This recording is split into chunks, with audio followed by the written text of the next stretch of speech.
Hi guys! Andito naman ako ngayon sa aking YouTube channel.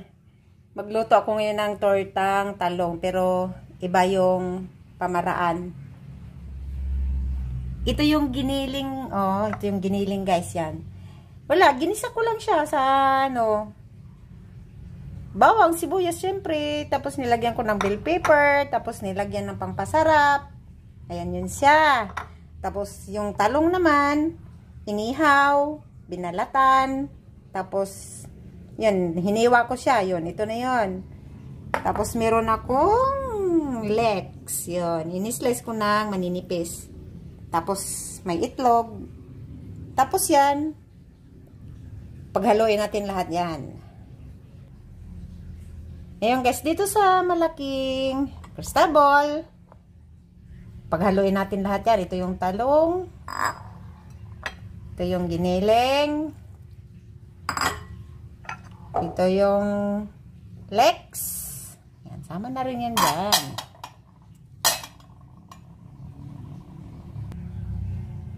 Tapos ilagay ko na rin ng itlog. Ayan. Tapos paghaluin lang natin yan. Yan. Hindi masyadong anuhin kasi para hindi madurog yung talong. Para buo-buo yung talong. Ayun na guys, ito na siya. Na-mix na siya ng ayan o, pero yung talong ayan o, buo siya. Hindi ko siya tinudo ng para naman hindi madurog yung talong, para hindi pangit tignan. So, ngayon hahatiin ko yan sa dalawang hati para dalawang salang ko. So, ito na siya guys. Pinaghiwalay ko. Hinati ko siya sa dalawa. Yan. Tsaka ito. Para pagkalagay ko dun sa aking tiplon, aking lutuan mamaya pag nagluto, yun. Ibuhos na lang yan. Ayan siya. Dalawa. Yan. So, maghanda ko ng lutuan ko. Ito na yung aking tiplon. Maglagay na ako ng kunting mantika. Kasi nga, nang to may, naman to tiplon Kaya kunti lang, para hindi mag-uuwil yung ating tortang talong. So, ayan na siya. Kailangan mahina lang yung apoy.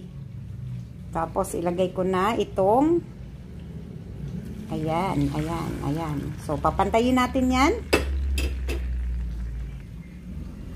Pantayin natin yan para naman bilog na bilog. Para maganda yung ating presentasyon ba.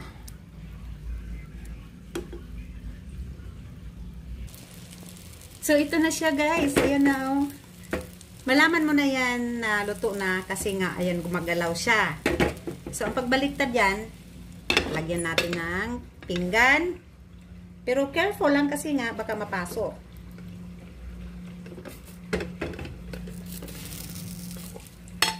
Ayan siya guys. Tapos ibalik natin dito. Ayan. O, diba ang galing? Tapos gusto ko ng ganyan tostado. So ito na siya guys.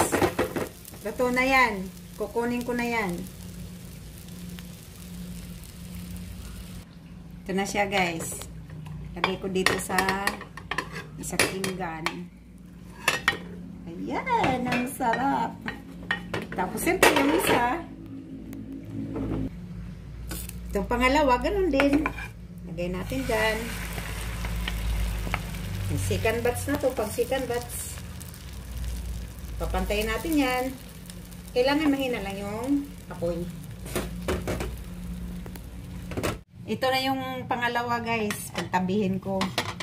Para maganda naman yung presentasyon natin sa paghanda. Ayaw na nga. Lumampas sa lagayan. Okay lang yan. Ito na siya guys. Thank you for watching. Bye!